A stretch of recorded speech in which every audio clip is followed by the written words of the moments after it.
नमस्कार, स्वागत है आप सभी का टीएनपी न्यूज में और मैं हूं आपके साथ मिशा सिंह। एक नजर डालते हैं उत्तर प्रदेश की खबरों पर।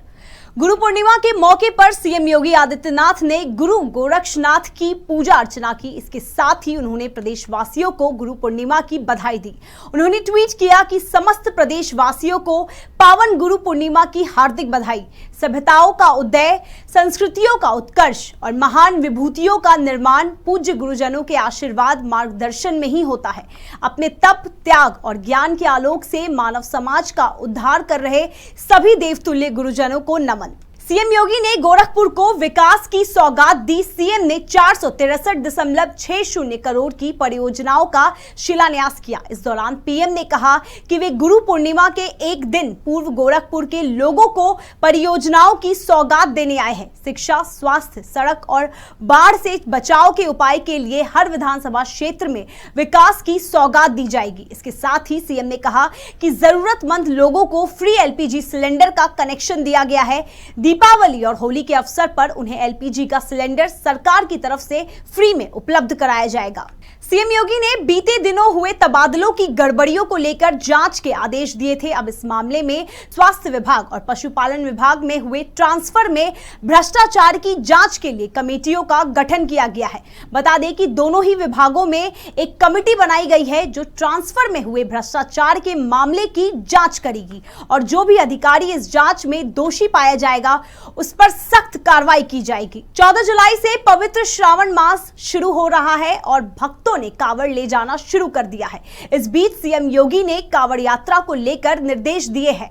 सीएम ने कहा कि कावड़ मार्ग पर कोई भी शराब और मीट की दुकान नहीं लगेगी। सीएम के निर्देश के बाद पश्चिम यूपी में प्रशासन हरकत में आ गई है। मेरठ में कावड़ मार्ग पर पड़ने वाली शराब की दुकानों को अस्थायी तौर पर हटाने का आदेश दे दिया गया है। वहीं मीट की दुकानों को कावड़ यात्रा तक बंद कराने के आदेश जारी कर दिए गए हैं। यही नहीं, रास्ते में लाइटिंग, साफ सफाई और प्राथमिक उपचार की व्यवस्था भी कराए जाने का काम चल रहा है। प्रदेश में अवैध कॉलोनियों पर अब जल्द ही बुलडोजर चलने वाला है, क्योंकि नियमों को ताक पर रखकर कॉलोनियों को बसाने वालों के खिलाफ योगी सरकार ने अपनी नजर टेढ़ी कर ली है। बता दें कि सरकार एक ऐसी नीति लागू करने वाली है जिसके बाद से प्रदेश भर में जल्द ही अवैध कॉलोनियों की जमीन जब्त हो सकेगी। सरकार ने इन कॉलोनियों को बनाने और बसाने वालों की गिरफ्तारी के साथ ही उसके खिलाफ कड़ी कानूनी कार्रवाई करने का फैसला लिया है। सूत्रों की माने तो सरकार की इस प्रस्तावित नीति का ड्राफ्ट लगभग तैयार है और इसे जल्द ही कैबिनेट की मंजूरी दी जाएगी। इतना ही नहीं, इस एक्शन के लिए आवास विभाग ने प्रदेश भर में अवैध कॉलोनियों को चिन्हित करने के लिए सर्वे करने का भी फैसला लिया है। बीजेपी ने 2024 लोकसभा चुनाव को जीतने की तैयारी शुरू कर दी है। वहीं विपक्ष अपने गठबंधन के सहयोगियों से झगड़ा सुलझाने में लगा है। बीजेपी ने 2019 के लोकसभा चुनाव में यूपी की हारी हुई 14 सीटों पर कमल खिलाने की जिम्मेदारी 4 केंद्रीय मंत्रियों के समूह को दी है।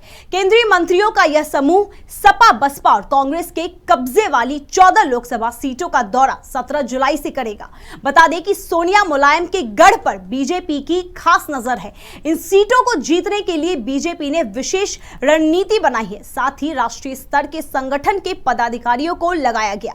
बात करें मैनपुरी सीट की तो यहां केंद्रीय राज्य मंत्री जितेंद्र सिंह के साथ प्रदेश संगठन के 4 पदाधिकारी, 2 यूपी सरकार के मंत्री और बूथ स्तर पर 20 कार्यकर्ताओं की अलग से टीमें बनाई गई है। सावन शुरू होने से पहले ही काशी बाबा विश्वनाथ धाम को लेकर एक बड़ी खबर सामने आई है। इस बार सावन मास में टिकट को लेकर भक्तों को महंगा खर्च वहन करना पड़ेगा। सावन के महीने में मंगला आरती की टिकट का किराया बढ़ा दिया गया है। इसके साथ ही सुगम दर्शन का भी किराया बढ़ा दिया गया है। मंगला आरती के लिए भक्तों को अब 1500 के बजाय 2000 रुपए देने होंगे। वहीं भक्तों को सुगम दर्शन 500 के बजाय 750 रुपए खर्च करना होगा। मंदिर प्रशासन के अधिकारियों की माने तो भक्तों के लिए इस बार खास इंतजाम किए गए हैं। प्रदेश पब्लिक सर्विस कमीशन ने यूपीएसएससी पीसीएस मेंस एग्जाम के नतीजे घोषित कर दिए गए हैं। वे कैंडिडेट्स जिन्होंने यूपी लोक सेवा आयोग की कंबाइंड स्टेट अपर सब ऑर्डिनेट सर्विसेज परीक्षा दी हो,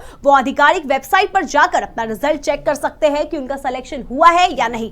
रिजल्ट जारी होने के बाद यह साफ हो गया है कि इस परीक्षा में 1000 से ज्यादा कैंडिडेट्स का सिलेक्शन हुआ है।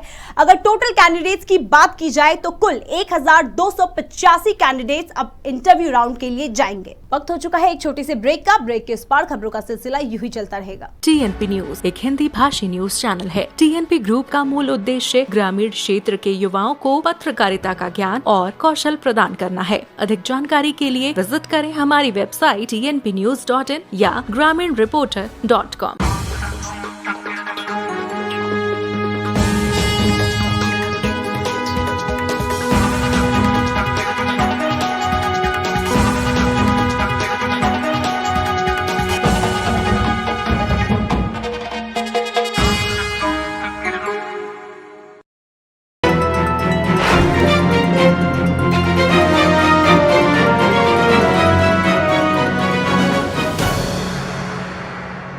सोनभद्र में डीआईजी ने कानून व्यवस्था और अपराध की रोकथाम को लेकर समीक्षा बैठक की। इस दौरान अधिकारी ने आगामी त्योहार जैसे श्रावण मास कांवड़ यात्रा को ध्यान में रखकर पुलिस कर्मियों को निर्देश दिए हैं कि कांवड़ मार्ग पर क्रेन एम्बुलेंस की पर्याप्त व्यवस्था के साथ साथ साफ सफाई का ध्यान रखा जाए, जिससे कांवड़ियों को किसी तरह की परेशानी का सामना न करना पड़े। पीलीभीत के सदर कोतवाली क्षेत्र में निजी लकड़ी की दुकान में स्थित इमारत को लेकर हिंदू जागरण मंच के कार्यकर्ताओं के साथ पहुंचे जिलाध्यक्ष ने हंगामा किया। साथ ही कार्यकर्ताओं के साथ बनी इमारत में शिवलिंग ले जाकर रखकर पूजा पाठ करना शुरू कर दिया। घटना की सूचना मिलते ही सिटी मजिस्ट्रेट और 2 थानों की फोर्स मौके पर पहुंची और वहां मौजूद लोगों को हिरासत में लिया और पूछताछ शुरू की।